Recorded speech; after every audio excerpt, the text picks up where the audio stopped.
Umusok na sports balita sa football. Ibang-iba na po ngayon ang trato ng international football community sa Philippine Ascals. Tunayan namin ni Philippine Ascals Team Manager Dan Palami na ramdam nila ngayon sa bawat laro at scrimmages ang presensya ng mga foreign scouts. Narito ang report ni Miss Meg Siozon. All eyes are on us. Ito ang ibinalita ni Philippine Ascals Team Manager Dan Palami sa PTV Sports. Sa pagsabak kasi ng Pilipinas sa AFF Suzuki Cup sa susunod na buwan, ibang-iba na ang tingin ngayon ng Southeast Asian football community sa ating mga booters. Kung dati ay perennial whipping boys ang Ascals, matapos na maging agresibo sa pag-catch up ang bansa, ay isa na tayo ngayon sa mga itinuturing na dark horse team. Yes, in our games, I was aware of some scouts from other countries watching the game. So talagang pinaghahandaan tayo. Na-surprise natin yung mga kupunan dati. However, this time, I don't think pwede pang mangyari masusuprise natin sila. Kasi this time, I'm sure we're coming in as a team. Meron ng medyo reputasyon sa mga competitions. Because coming in from our Challenge Cup experience, where we got third sa mga recent results natin against Bahrain and Kuwait. Medyo these are teams na are certainly ranked higher than the teams in joining in the Suzuki Cup. Noong 2010 edition ng Suzuki Cup, wala ni isa mang international football expert ang nagpredict na huhugot ng tagumpay ang Pilipinas. Pero sa pamumuno ng nooy British coach na si Simon McMenemy, nagawang magtala ng Ascals ng ilang nakakagulat na performance. Kabilang na rito ang surprising 2-0 win kontra defending champion Vietnam. At sa kauna-unahang pagkakataon, nakapasok ang Pilipinas sa semi-final ng Suzuki Cup noong 2010. Pero dahil mas malakas ang roster ngayon ni Coach Michael Weiss, tiwala si Palami na makakaya nating higitan ang semi-final finish sa paparating na Suzuki Cup. Tayong medyo aggressive yung schedule at saka yung pag-review ng team. So far ngayon, sa mga pinapakita natin, the results are encouraging. So I hope na magkatuloy ito at mapakita natin yung magandang resulta sa Suzuki Cup. Ang Pilipinas sa lukuyang nasa 147th place sa FIFA World Rankings, papasok sa 2012 Suzuki Joust. Malaking improvement ito kaysa noong 2010 kung saan tayo ay nasa pang 195 lamang. Para sa PTV Sports, Meg Siozon, Telebisyon ng Bayan. Sa boxing, kating-kati na si Pinoy WBC minimum weight contender Denver the Excitement Cuello para po sa kanyang first ever world title shot. Sa katunayan, ngayon pa lamang ay pinag-aaralan na ng 25-year-old Iloilo Pride ang estilong boxer na posible niyang makaduelo para sa WBC 105-pound crown. May report si veteran sports columnist Flor Perez.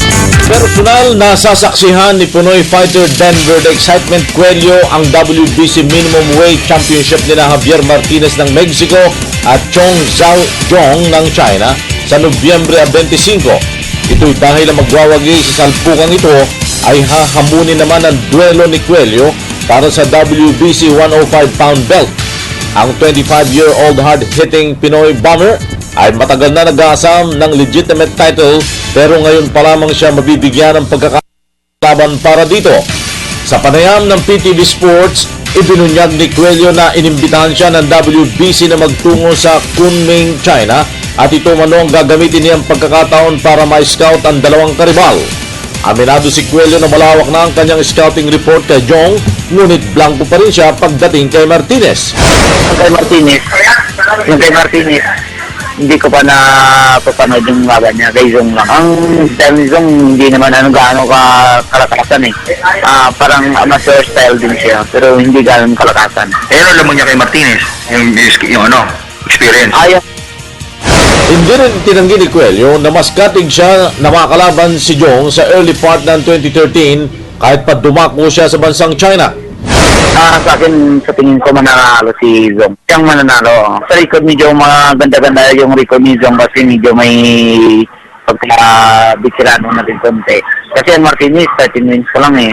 Tapos ang Zong is 19 wins. Bagang target namin kasi medyo nakakasawa na yung Mexicano makakalaban. Mas gusto namin yung Chinese kasi atin pa bagong bagong amoy ko eh. Saka gusto rin namin na may China rin na makakalaban kami kasi siyempre karamihan nakakalaban natin mga Meksikano. Yung panibagong tingin ng mga tao, may Chinese din na makakalaban tayo.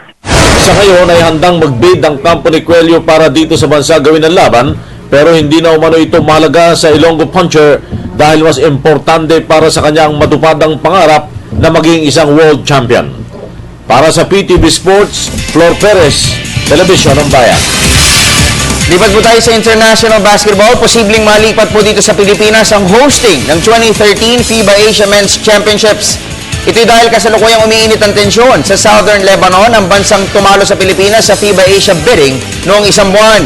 At dahil lumalala po ang alitan ng Hezbollah at Israeli forces, may ilang bansa ang tila nagdi-demand na ilipat na lamang dito sa Maynila ang FIBA Asia Tournament. Ang Iran at Jordan ang mga nauna nang nagsuggest na dito sa Pilipinas isagawa ang 2013 Joust.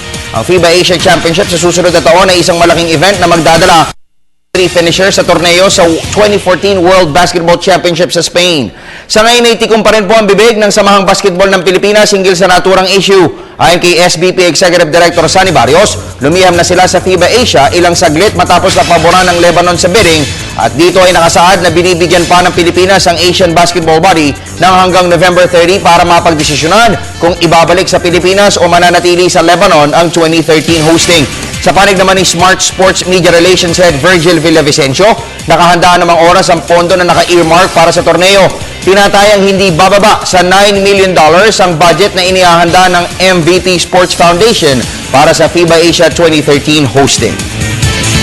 Kasi bigyan naman natin deadline up to November 30. Of course, we presented that there in Tokyo. We're ready, so waiting lang kami. Ang ano lang naman yun, time constraint. Just, I know for a fact that the last championship they had in, I think, Lebanon, they were supposed to be 10 teams, 5 lang yata naglaro eh. Hindi event na tuloy yan, siyempre, ready rin kami. I mean, sent na yun doon eh, di ba? Well, wala pa tayong official word eh.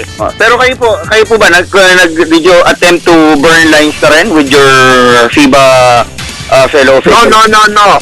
We are not, ang ano namin ni MVP, we will just wait for word for them because after all, we wrote them a letter eh. Preferably on or before November 3rd, malaman natin. So since we have that on record, minabuti natin just to leave it at that para hindi magmukhang makulit tayo. At sumayin niyo po ang mga pinakasariwang balita sa daigdig ng palakasan. Marami pa po kaming inihanda sa inyo mamayang alas 5 ng hapon sa PTV Sports. Ako po, Snow Badua para sa Telebisyon ng Bayan.